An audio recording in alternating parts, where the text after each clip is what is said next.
Vamos a abrir nuestras Biblias a Juan capítulo 18, versículo 12 al versículo 18. Juan capítulo 18 del versículo 12 al versículo 18.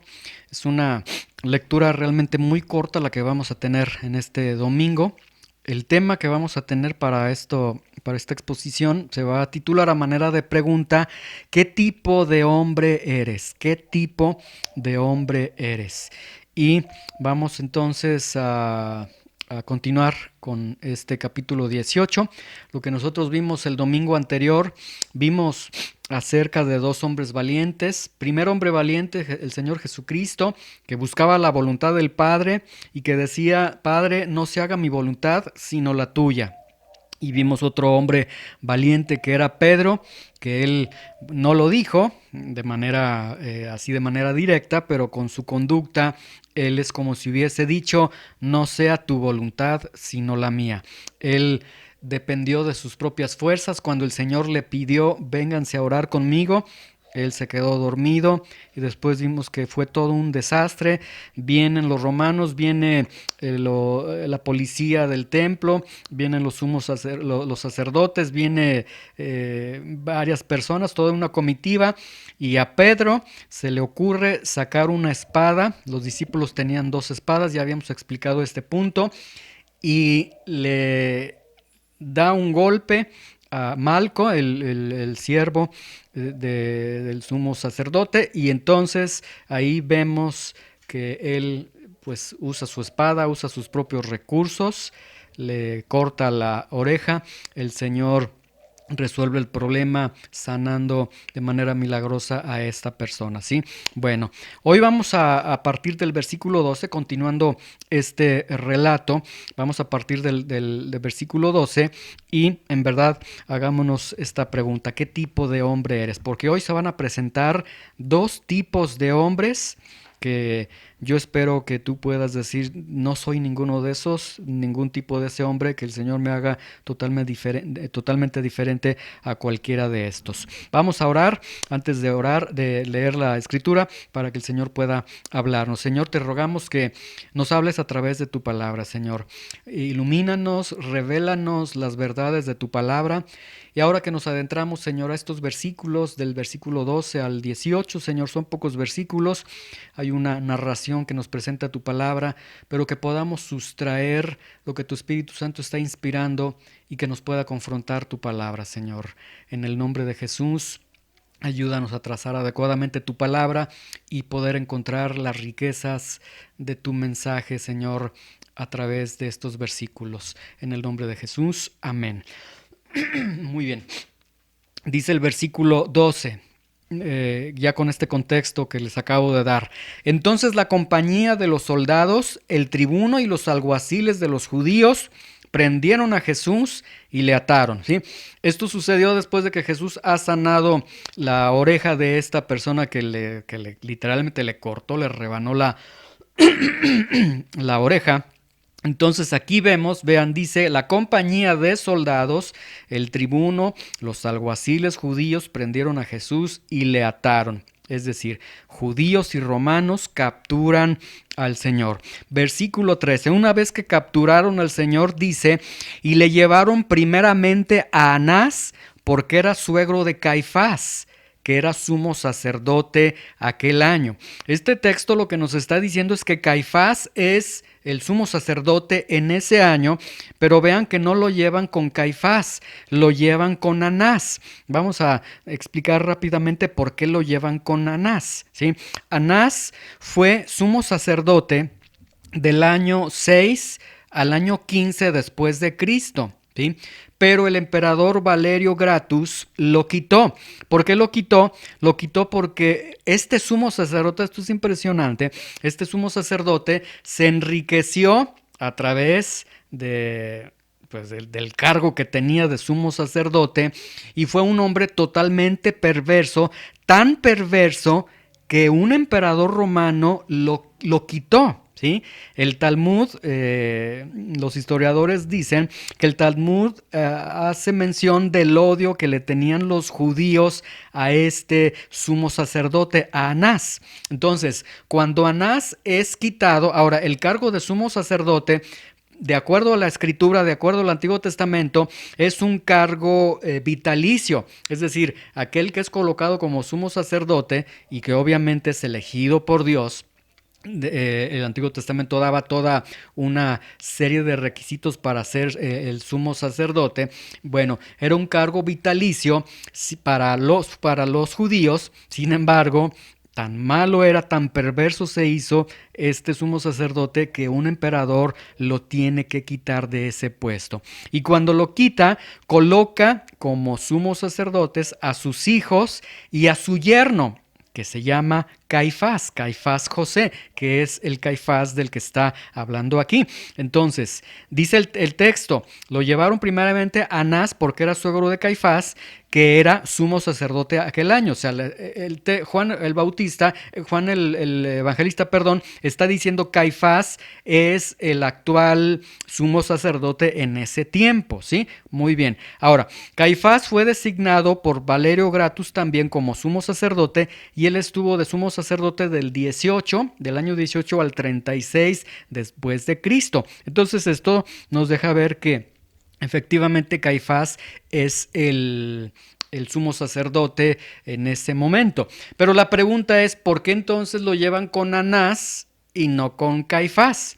Y la respuesta es porque el pueblo judío, como ellos decían, es que el Antiguo Testamento nos dice que el cargo de sacerdote es vitalicio, entonces ellos consideraban a Anás el sumo sacerdote todavía y a Caifás también el sumo sacerdote. Uno porque Dios lo había puesto y otro porque el emperador lo había puesto. Entonces en ese momento tienen dos sumos sacerdotes, por eso lo llevan. Ahora, Anás ya no hacía ningún ritual porque ya había sido quitado por la corona por el Imperio Romano, pero realmente él era el que daba todas las instrucciones. Bueno, es llevado entonces a la casa de Anás, a la casa de aquel que fue sumo sacerdote y que fue quitado por corrupto, por malicioso, ¿sí? Bueno, ahora, vean Juan 18:14, cómo lamentablemente Juan el escritor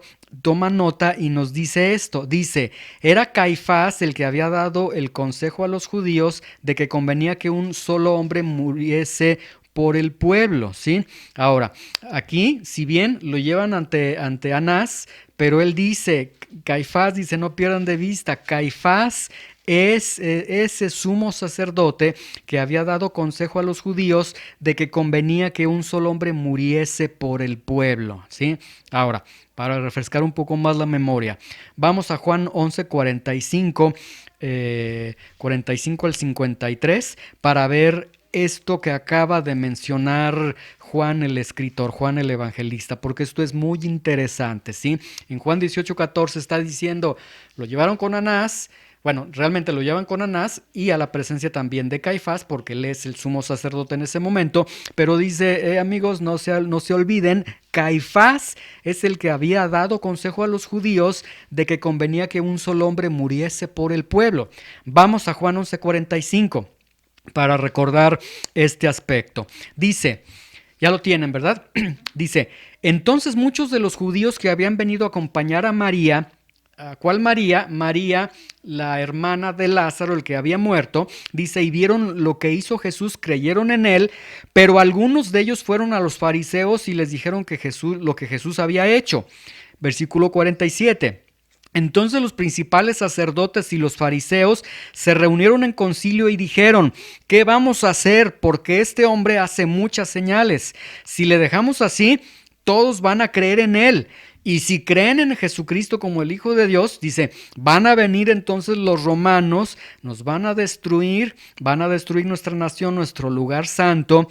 Y entonces vean aquí, entonces Caifás, este Caifás del que se está hablando ya en esta narración, dice uno de ellos, sumo sacerdote aquel año. Recuerden, Caifás fue sumo sacerdote a partir del año 18 al 36 después de Cristo.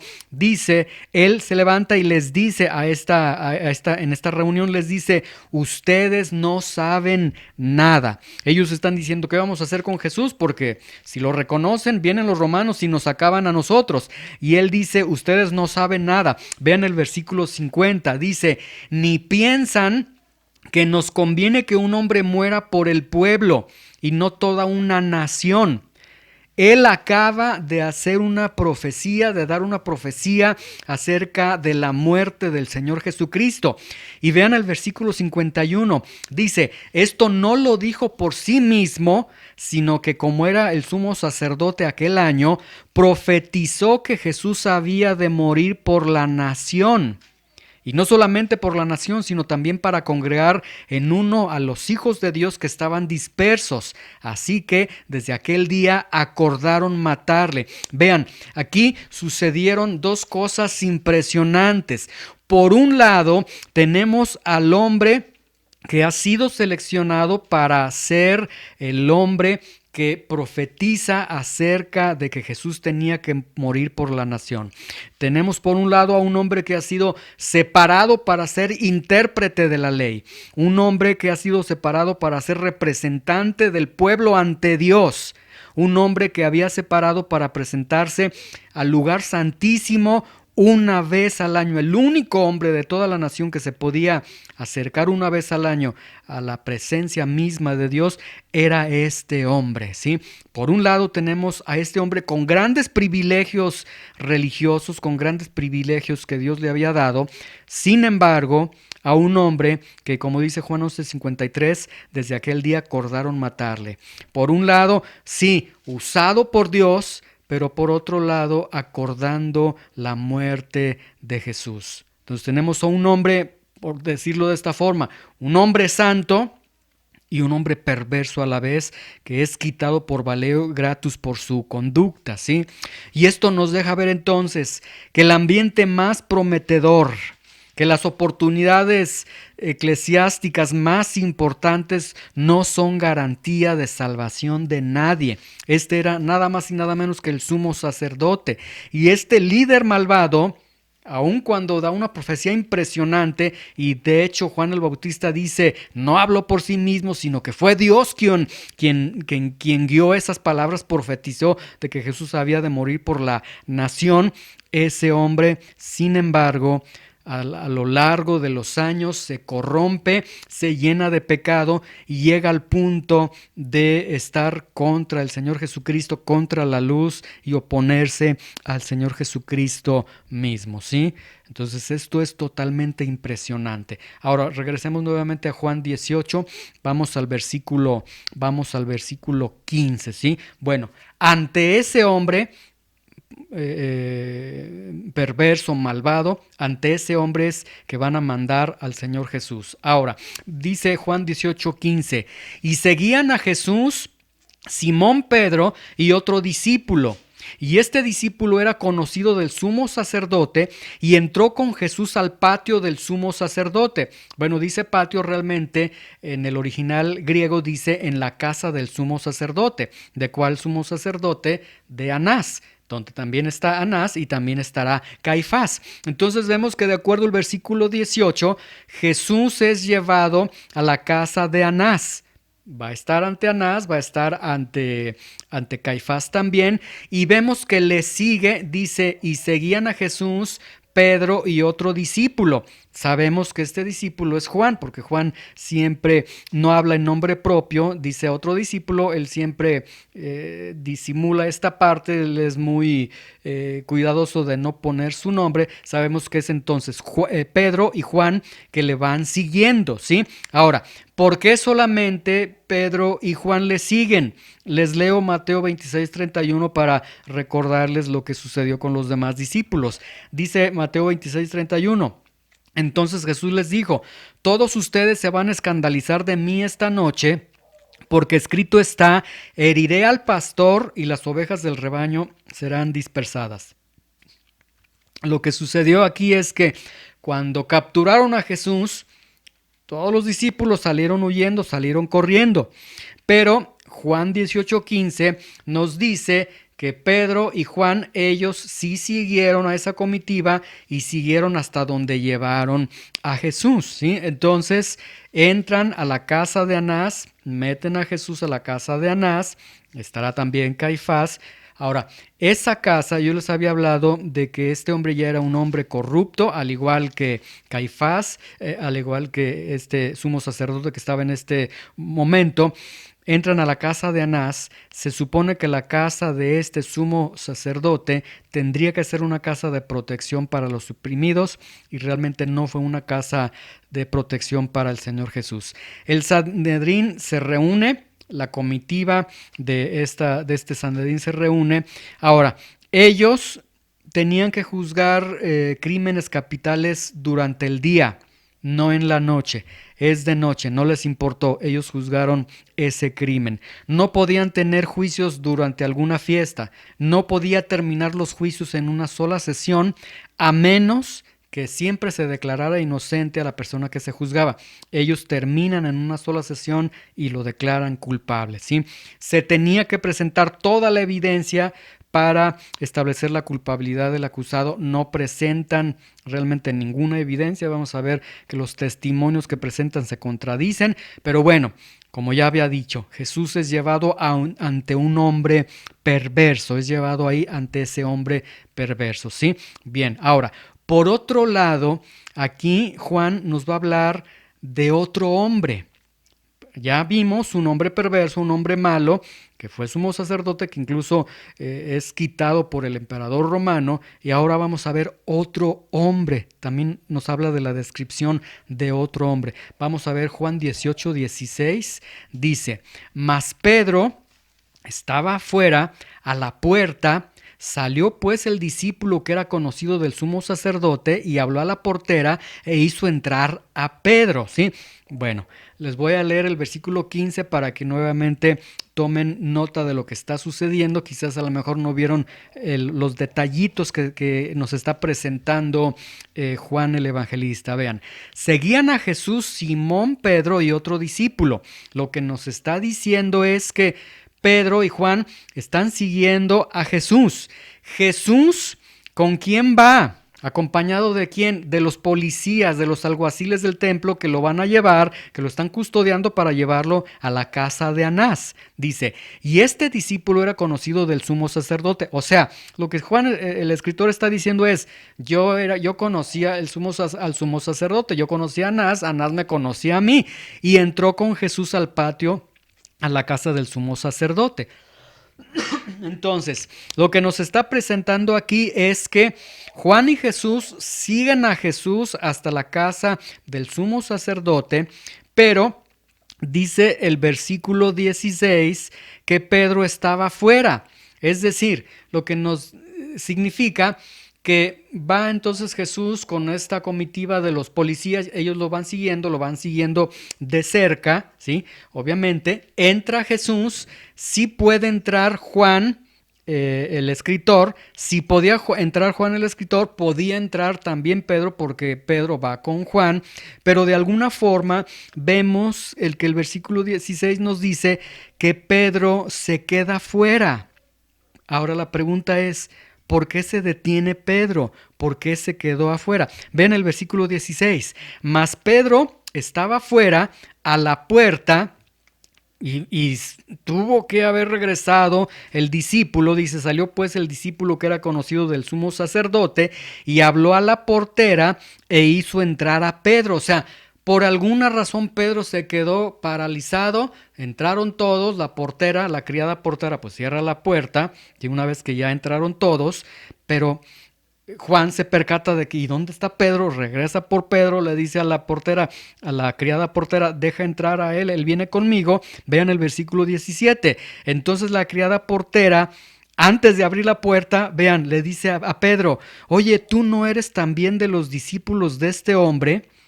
Y Pedro dice, no lo soy.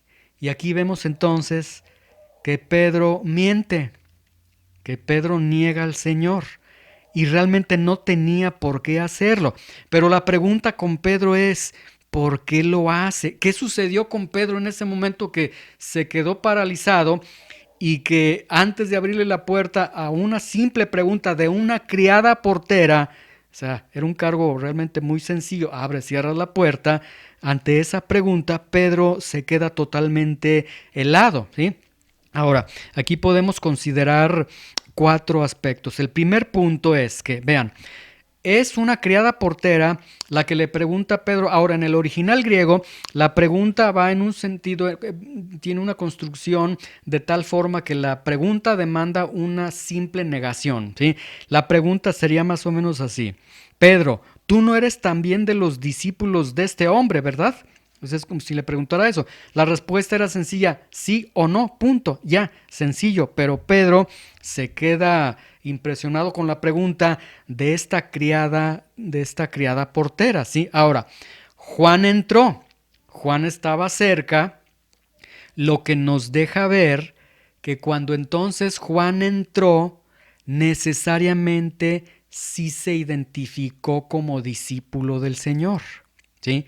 Porque era tan conocido del sumo sacerdote que el sumo sacerdote conocía que Juan estaba con Jesús. Entonces, esto nos deja ver que necesariamente Juan sí se identifica como discípulo de aquel que llevan preso, como discípulo de Jesús. Ahora, número 3, realmente en ese momento para Pedro no había ningún peligro, ¿sí?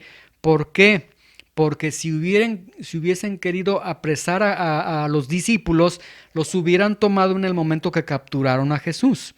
Además, vean Juan 18, 8 y 9 para recordar este aspecto, para que vean cómo Pedro se le olvidó esto.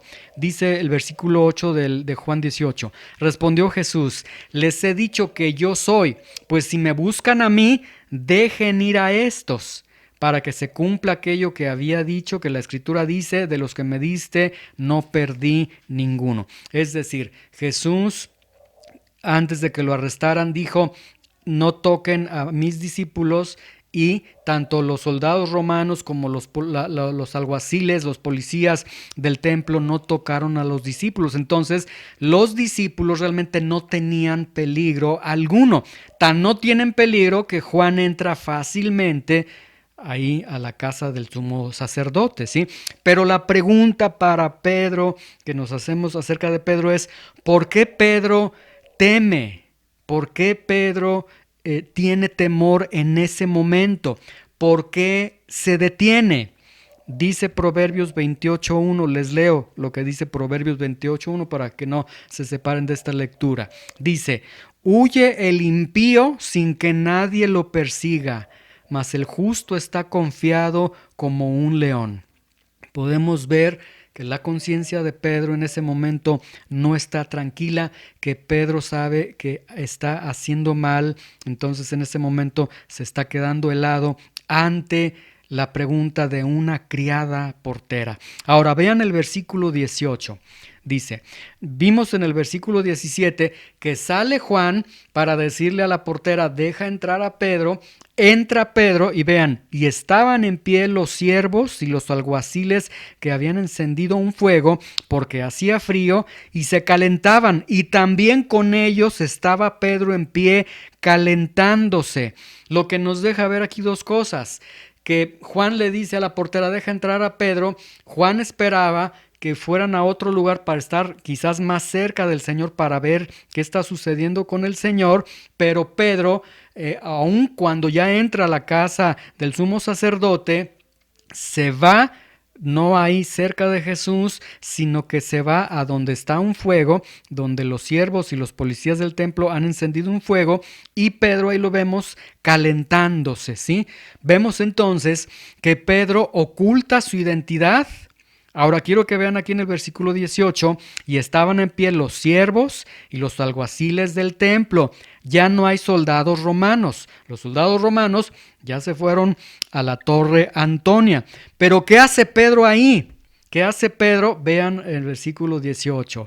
Pedro está en pie calentándose, o sea, él está a mí, yo tengo frío y yo estoy aquí con mis manitas calentándome. Ahora, Mateo 28:58, de manera paralela de esta narración, dice lo siguiente: mas Pedro le seguía de lejos hasta el patio del sumo sacerdote, la casa del sumo sacerdote, y entrando se sentó con los alguaciles, con los policías del templo, para ver el fin. Bueno, Juan dice que estaba de pie, quizás lo dice porque lo vio en ese momento, porque esto confirma entonces lo que les digo. Juan entonces se movió a un lugar para estar más cerca de Jesús. Pedro se queda ahí con los policías del templo, ahí en la fogata que prenden, incluso hasta llega a sentarse, porque Mateo dice que ahí se sentó el Señor. Y se sentó, vean, para estar viendo el fin, para ver lo que sucedería con Jesús. Ahora, Pedro es el que en Mateo 16:16 y 16:17 había dicho lo siguiente: este Pedro que está calentándose, que ha negado a Jesús ya la primera vez con la portera, este Pedro es el que dijo: tú eres el Cristo, el Hijo del Dios viviente. Y es al que Jesús le dijo: bienaventurado eres, Simón, hijo de Jonás, porque no te lo reveló carne ni sangre, sino mi Padre que está en los cielos. ¿Sí? Entonces, este Pedro que está ahí en la fogata, en el fuego, este es el que tuvo una revelación directa del Padre Celestial de que Jesús era realmente el enviado de Dios. ¿Sí? Ahora, y este mismo Pedro también en Juan 13:37 es el que le dijo a Jesús cuando Jesús les decía: ya me voy, no pueden estar conmigo. Es el que le dijo: ¿por qué no te puedo seguir ahora? Mi vida pondré por ti. O sea, este Pedro es un Pedro que tuvo una revelación como ningún hombre ha tenido en esta tierra acerca de la divinidad, de la deidad del Señor Jesucristo, y es un hombre que le dijo a Jesús: Señor, yo estoy contigo hasta las últimas, estaré siempre contigo, mi vida voy a poner por ti. Pero ahora vemos aquí en Juan 18:18 a un Pedro que se está calentando con el fuego y que se está calentando a un lado de los policías que han aprendido a Jesús, ¿sí? Vemos a un Pedro como un espectador solamente, a un Pedro que está siguiendo a Jesús, pero sin compromiso alguno, ¿sí? Y muy bien, vamos a concluir esta lectura. Les decía que esta lectura es muy corta. La conclusión: quiero que vean dos tipos de hombres, ¿sí? El primer hombre, este sacerdote Anás, quien fue un sumo sacerdote, quien tuvo todos los privilegios que ya les había dicho, quien fue elegido para ser sumo sacerdote, quien tenía el privilegio de entrar una vez a la presencia de Dios, una vez al año. Solamente este hombre tenía ese privilegio, quien fue representante del pueblo ante Dios, quien elevaba los sacrificios ante Dios, quien tenía un cargo impresionante y quien, de acuerdo a Juan 11:50 y 52, profetizó, porque Dios se movió en él, porque vino palabra de Dios a él y profetizó acerca de que Jesús tendría que morir por la nación. Un hombre con grandes privilegios, pero un hombre que finalmente fue corrupto, malvado y, para vergüenza de los judíos, quitado por un emperador romano. O sea, parece ser que el emperador romano tuvo más temor de Dios y lo quitó por la conducta que él tenía, pero tuvo un alto privilegio de estar con Dios. Tenemos a otro hombre que fue el que dijo, que fue quien dijo: tú eres el Cristo, el Hijo del Dios viviente, y que Jesús lo elogió y le dijo: Simón, esto te lo reveló mi Padre. Entonces, vean, dos hombres que tuvieron la revelación de quién era Jesús, dos hombres que gozaron de posiciones privilegiadas, uno siendo sumo sacerdote y uno estando con Jesús 3 años de su vida. Uno condenó a Jesús y otro lo negó y lo dejó, y dejó el compromiso y siguió sin compromiso a su maestro. Yo te sigo aquí de lejitos y aquí calentándome, yo no me comprometo más contigo, Señor. Si algo malo te hacen, yo, de hecho, acabo de decir que ni siquiera te conozco, para que vean que los dos fueron maliciosos, ¿sí? Ahora, ¿qué aprendemos? ¿Qué aprendemos con esto? Yo creo que podemos aprender cinco verdades. La primera verdad que nosotros podemos aprender es que puede ser un sumo sacerdote a los ojos de una nación. Y aquí entiéndase de la siguiente forma. Puede ser a los ojos del mundo el hombre de Dios, la mujer de Dios. Puedes profetizar, puedes servir, puedes brillar por tus dones espirituales, pero igual puedes estar de acuerdo en matar a Jesús. Vean la paradoja. Este hombre, sumo sacerdote, sí, hasta lo alto de las bendiciones, de los privilegios que tenía, sin embargo, él estuvo de acuerdo en matar a Jesús. Número 2, puede ser un Pedro. Puedes estar 3 años con el Señor. Puedes tener la más grande revelación de que Jesús es el Hijo de Dios. Puedes sacar la espada en tus momentos difíciles, hacer las cosas como tú quieras a tu manera.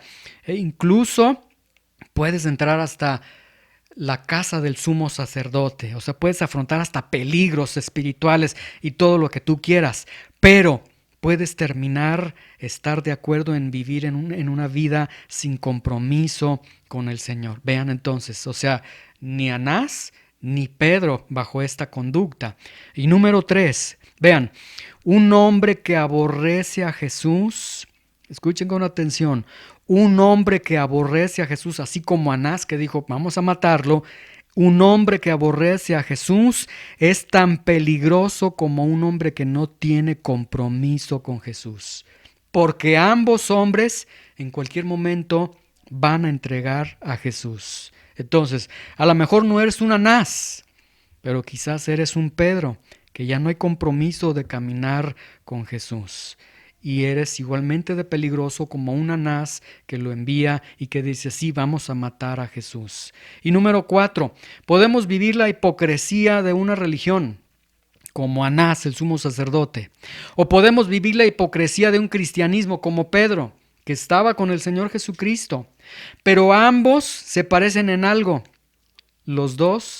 Para los dos tipos de vida, la religiosa o la cristiana, entre comillas, no se exige ningún compromiso alguno, ¿sí? Y este es el punto. Y muchas veces nosotros llegamos a este punto donde actuamos igual como está actuando aquí Pedro, porque después Pedro va a ser confrontado con su pecado, va a ser restaurado por el Señor, pero hasta este momento estamos viendo un Pedro que tiene un cristianismo sin compromiso. Pero recuerda, si tú no tienes compromiso con el Señor, un hombre que aborrece a Jesús es tan peligroso como un hombre que no tiene compromiso con Jesús, porque tarde o temprano, por cualquier razón vas a decir, hoy no, Señor, hoy te entrego, hoy no.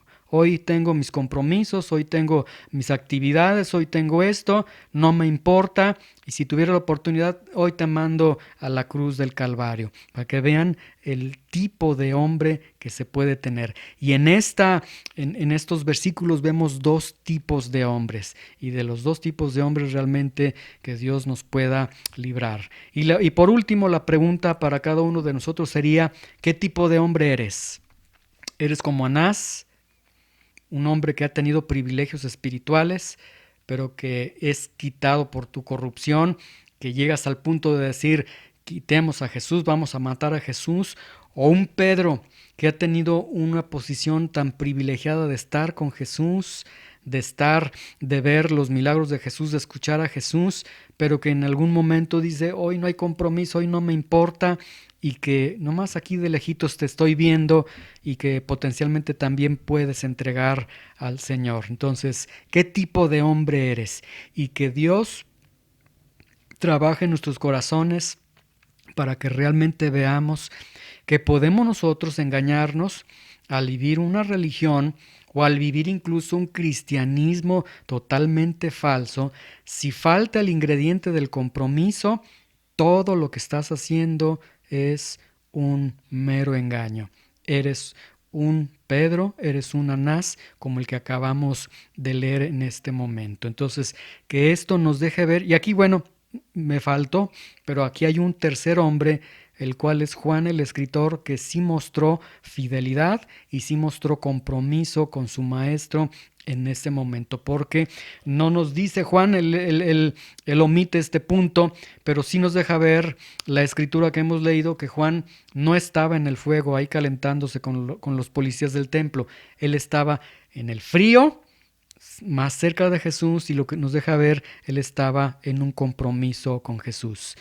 Juan entonces nos deja ver, si yo dije voy a estar contigo hasta el final ahí estuvo Juan el evangelista y no Pedro, que lo niega. Hoy vimos la primera negación de Pedro, en los siguientes vamos a ver las otras dos negaciones de Pedro. Que Dios nos libre de ser como estos hombres y que Dios nos pueda confrontar. Mira, concluyo con esto, si no tienes compromiso con el Señor, entonces mejor ni te llames cristiano, porque estás jugando con el Señor, ¿sí? Señor, te damos gracias por tu palabra y confróntanos, Señor, con las características de estas dos personalidades. Los dos tuvieron grandes privilegios, los dos conocieron la Escritura, los dos estuvieron cerca de la voz de Dios. Sin embargo, uno fue lleno de corrupción, lleno de maldad, lleno de pecado, al punto de decir matemos a Jesús. Y otro en su cobardía diciendo, no, yo no lo conozco, hoy yo no me comprometo, si seguir a Jesús es hasta el final, yo aquí me quedo. Cualquiera de los dos, Señor, podemos ver que no tienen compromiso. Cuando tú estás mostrando tu compromiso hasta la cruz de una manera impresionante. Señor, perdónanos si no somos comprometidos contigo. Perdónanos si nuestro cristianismo no ha sido comprometido realmente contigo y nos parecemos ya sea a Anás o a Pedro. Perdónanos, Señor. Ten misericordia y ayúdanos, Señor, a entender que aun cuando esté haciendo frío, aun cuando Jesús esté apresado, aun cuando haya policías, el compromiso contigo, Señor Jesucristo, es hasta la muerte, Señor. Ayúdanos, haz de cada uno de nosotros hijos tuyos comprometidos hasta el final, Señor. Y aquellos que han fallado o aquellos que hemos fallado, perdónanos, levántanos, restáuranos, como en los siguientes textos vamos a ver cómo Pedro es restaurado de esta falta de compromiso, de este pecado que él tiene, Señor, de negarte a ti. Padre, te damos gracias, prospera tu palabra en nuestros corazones, en el nombre de Jesús. Amén.